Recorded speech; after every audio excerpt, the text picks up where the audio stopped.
မိတ်ဆွေဝိတ်ချချင်းရဲ့ညနေ6နာရီနောက်ပိုင်းပါမှာမစားရဘူးဆိုတဲ့လူပြောအများဆုံးစီးမြင်ကြီးကိုကျွန်တော်တို့အားလုံးကြားဘူးကြမှာပါဒီစီးမြင်ကြောင့်ပဲည9နာရီ10နာရီလောက် DV ကြည့်ဖုံးပုတ်ရင်ပိုက်ထဲကဟာလာတဲ့အခါ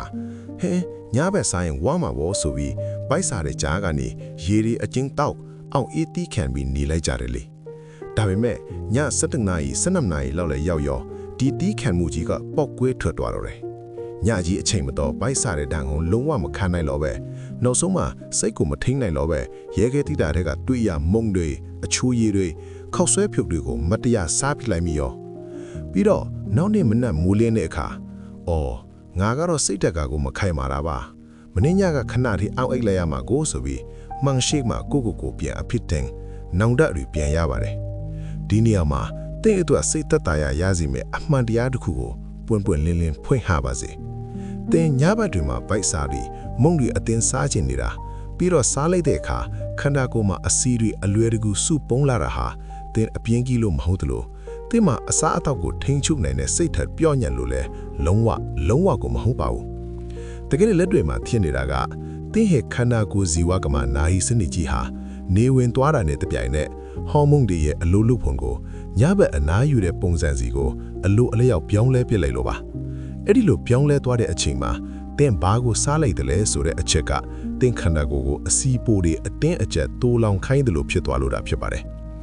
ဒီနေ့ဗီဒီယိုမှာတော့ညဘက်စားတာနဲ့ဝါတာတကယ်ပဲတိုက်ရိုက်ပတ်သက်နေသလားဆိုတဲ့လူပြောအများဆုံးအရာကိုစေပညာရှုထောင့်ကနေအလွယ်ဆုံးရှင်းပြပေးသွားမှာဖြစ်ပါတယ်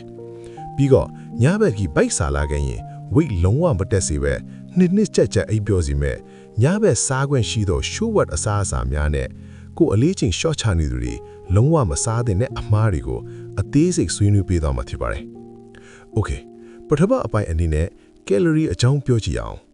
အများစုကထင်ကြတယ်ဗျာကယ်လိုရီဆိုတာကယ်လိုရီပါပဲမနက်စားညစားတနေ့တာလိုအပ်တဲ့ပမာဏထက်မကျော်ရင်ဝိတ်မတက်ဘူးလို့ယုံကြည်ထားကြပါတယ်။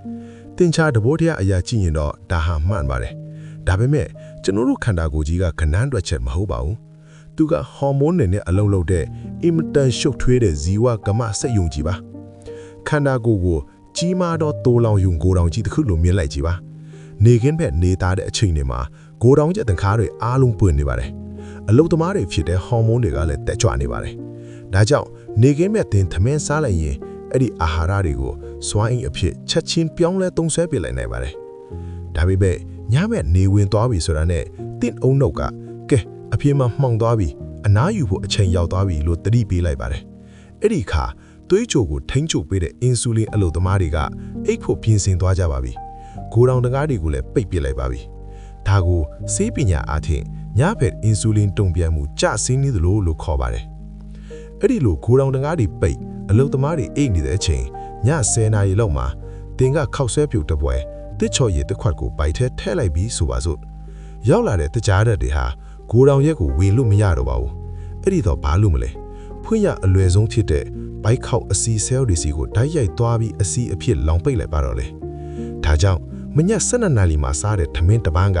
ညနေ8နာရီမှာစားတဲ့ထမင်းတစ်ပန်းကဟာကယ်လိုရီပမာဏတူညီနေတဲ့ထောင်မှခန္ဓာကိုယ်ကလက်ခံတုံ့ပြန်ပုံချင်းလုံးဝမတူညီဘူးဆိုတာကိုပထမဆုံးနားလည်ထားရပါမယ်ဒါဆိုကျွန်တော်တို့ညဘက်ရောက်မှဘာလို့သွေးရိုးသားရိုးမဟုတ်ပဲအတဲအတန်တွေစားလာရတာလဲ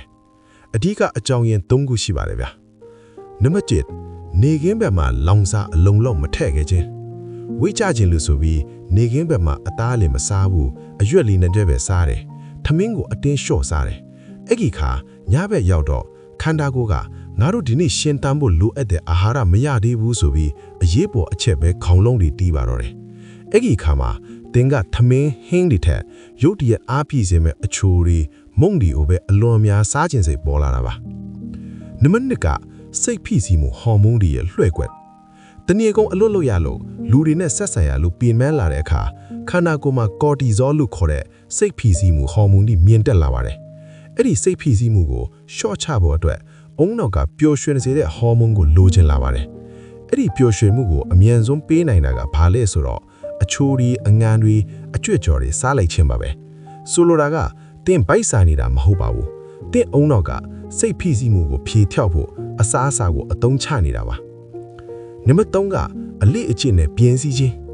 ညဘက်ဇလန်တွဲကြည့်ရင်မုံလီစာမအာအေးလီတောက်မဆိုပြီးခန္ဓာကိုယ်ကိုတင်အကျင့်လူဖိထားတာလေ ဇလန်တွေဖွင့်လိုက်တာနဲ့ပါဇက်ကအလိုလိုတစ်ခုခုကိုဝါချင်လာပါတယ်ဒါဟာစာလောင်မှုမဟုတ်ပဲပါဇက်ပြင်းတဲ့အလေးအကျင့်တတ်ဖြစ်ပါတယ် ကဲညဘက်စာလာတော့တစ်ခုခုစားတော့မယ်ဆိုရင်ဝိတ်တက်စီယုံထမကတင်းရဲ့ if ဆက်ချင်းကိုပါဖြတ်စည်းပြမယ်ဒီအမှားသုံးမျိုးကိုတော့လုံးဝရှောင်ရပါမယ်နံပါတ်1အတီးချွတ်ချွတ်များလူတော်များများကညဘက်သမင်းစားရဲ့ဝါမှာဆိုလို့ဖျဲသည်တရက်သည်ပန်းသည်နားနတ်တီးတွေကိုဖိုက်ဝါအောင်စားပြီးအိတ်တက်ကြပါတယ်ဒါဟာအကြီးမားဆုံးအမှားပါပဲအတီးတွေမှာ fructose လို့ခေါ်တဲ့တဘာဝတကြားဓာတ်တွေအများကြီးပါပါတယ်ညဘက်အနားယူတော့မဲ့အချိန်မှာဒီတကြားဓာတ်တွေအများကြီးဝင်လာတဲ့အခါခန္ဓာကိုယ်ကမတုံးဆွဲနေတော့ပဲအသည်းမှာအစီအဖြစ်တည့်ရိပ်သွားစုပါတော့တယ်ညဘက်တစ်တီစားခြင်းဟာချမ်းမာရေးနဲ့ညီညွတ်တဲ့ဆိုတာအထင်အမြင်လွဲမှားမှုတစ်ခုဖြစ်ပါတယ်နံပါတ်2ကကစီတိုက်အများကြီးပါတဲ့အစားအစာများခောက်ဆွဲပြုတ်ပေါင်မုတ်ထမင်းကြော်ဒါတွေကသွေးကြိုဘူးရုတ်တရက်ဒုံးပြန်လို့ထိုးတက်သွားပါလိမ့်မယ်သွေးကြိုတက်သွားတဲ့အတွက်အိတ်ချင်စိတ်တွေပျောက်သွားပြီးမျက်စိကြောင်သွားလိမ့်မယ်ပြီးတော့အဲ့ဒီကစီတိုက်အားလုံးကဘိုက်ခေါက်အစီအဖြစ်တိုက်ရိုက်ပြောင်းလဲသွားမှာပါနံပါတ်3ကအငံတက်များတော့အစားအစာများညဘက်အာလူးကြော်အသင်းဆိုင်ခောက်ဆွဲကြော်တွေစားတဲ့အခါအဲ့ဒီမှာပါတဲ့စဓာတ်တွေကခန္ဓာကိုယ်ထဲကရေတွေကိုအသင်းဆွဲယူထင်းထင်းထားလိုက်ပါတယ်ဒါကြောင့်ညဘက်ခောက်ဆွဲပြုတ်စားအိတ်တဲ့နောက်နေ့မနက်တွေမှာမျက်နှာတွေဖောင်းအိတ်နေတာဘိုက်ကားပြီးဝမ်းချုံနေတာတွေဖြစ်လာတာပါတကယ်တမ်းဝိတ်တက်ထွားတာမဟုတ်ပဲရေတွေစုပုံးပြီးဖောင်းအိတ်ထွားတာဖြစ်ပါတယ်ဒါဆိုညဘက်ဘိုက်အရန်စားနေအငတ်ခံပြီးအိတ်ရမလားလို့မေးစရာရှိပါတယ်ဒါမဟုတ်ပါဘူးအငတ်ခံပြီးအိတ်လဲကော်တီဇောဟော်မုန်းတွေထွက်ပြီးအိတ်မပြောတတ်ပါတယ်ဒီအတွက်စီးမြင့်လေးနှစ်ခုရှိပါတယ်စီးမြင့်တဲ့မိနစ်20စောင့်ပါရေအရင်တောက်ပါဘိုက်စာတွေတို့ခံစားရတာနဲ့ချက်ချင်းမစားပါနဲ့အောင်ရေတဖန်ခွက်ကိုအရင်တောက်လိုက်ပါတခါတည်းခန္ဓာကိုယ်ကရေစားတာကိုဘိုက်စာတွေလို့အချက်မှာပြောင်းလဲတက်လို့ပါရေတောက်ပြီးမိနစ်20လောက်စောင့်ကြည့်ပါတကယ်လို့ပျောက်သွားတယ်ဆိုရင်ဒါဟာစိတ်ဖြည့်ဆည်းမှုကြောင့်အချိုတောင်းတာတက်တာဖြစ်ပါတယ်စီးမြင့်နစ်ပရိုတင်းနဲ့အဆီကိုသာရွေးချယ်ပါမိနစ်20နေလို့မှတကယ်ဘိုက်စာနေတော့မယ်ဆိုရင်သွေးချိုနှုံးမတက်စီပဲအင်ဆူလင်ဟော်မုန်းကိုမနှိုးဆွေးမဲ့အစားအစာကိုရွေးစားရပါမယ်အဲ့ဒါတွေကကစီးတိုင်းမပါတဲ့ပရိုတင်းနဲ့အဆီပါပဲဥပမာပြောရမယ်ဆိုရင်ချက်ဥပြုတ်တဝက်ဒါမှမဟုတ်တစ်လုံးဒါဟာအလွယ်ဆုံးနဲ့အကောင်ဆုံးပါပဲဘိုက်ကိုချက်ချင်းပြီးစေပြီးသွေးချိုလုံးဝမတက်စေပါဘူးနောက်တစ်ခုကအယ်မွန်စီဒါမှမဟုတ်တစ်ကြွားစီ4-5စီလောက်ပါဝါစားရတဲ့အတွက်ပါဇက်ပြင်းရှိတာကိုပြေပြောက်စေသလိုသူ့မှာပါတဲ့မက်ဂနီဆီယမ်ကအိမ်မော်ကျစေပါတယ်နောက်ဆုံးတစ်ခုကတော့တကြားမပါတဲ့ဒိန်းချင် Greek yogurt ဇွန်အနှဲငယ်ပါဒီအစားအစာတွေကတင့်ရဲ့ကိုယ်တောင်တကားကိုအတင်းသွားမခောက်ပဲတင့်ကိုပိုက်ပြည့်စေပြီးငင်းချမ်းစွာအိပ်ပျော်သွားစေမှာပါရေရှည်မှာညောင်းပဲပိုက်မဆောင်အတောင်းဆုံးကာကွယ်နှံကတော့တင့်ရဲ့ညစာကိုပြင်ဆင်ခြင်းပါပဲညစာကိုအိပ်ရမဝင်ခင်အနည်းဆုံး3နာရီခန့်ကြိုပြီးစားပါည10နာရီအိပ်မယ်ဆိုရင်ည9နာရီနောက်ဆုံးထားပြီးစားပါအဲ့ဒီညစာမှာခုနကပြောသလိုထမင်းနေကြီးပဲမဟုတ်ပဲအချိန်အကြာကြီးဘိုက်ပြည့်စေမဲ့အသားငါဥနဲ့ဟင်းဒီဟင်းရွက်တွေကိုများများထည့်စားပေးပါ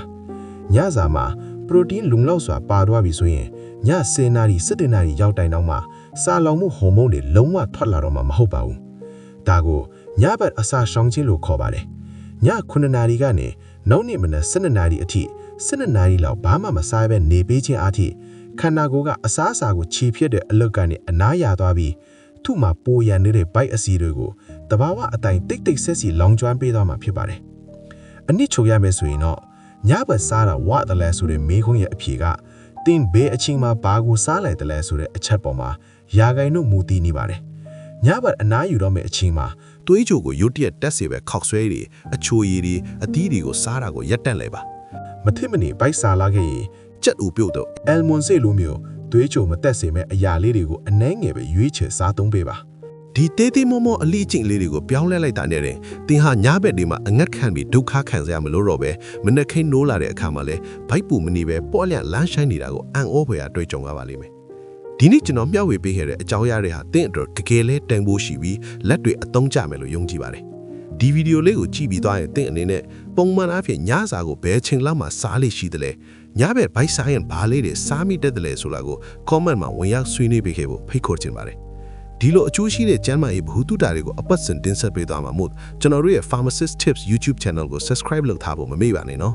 အားလုံးပဲအစီအပိုတွေကင်းဝေးပြီးညတိုင်းနှစ်ကြိုက်အိမ်မော်ကြားနိုင်တဲ့ကျန်းမာပျော်ရွှင်သောဘဝကိုပိုင်ဆိုင်နိုင်ကြပါစေခင်ဗျာကျေးဇူးတင်ပါတယ်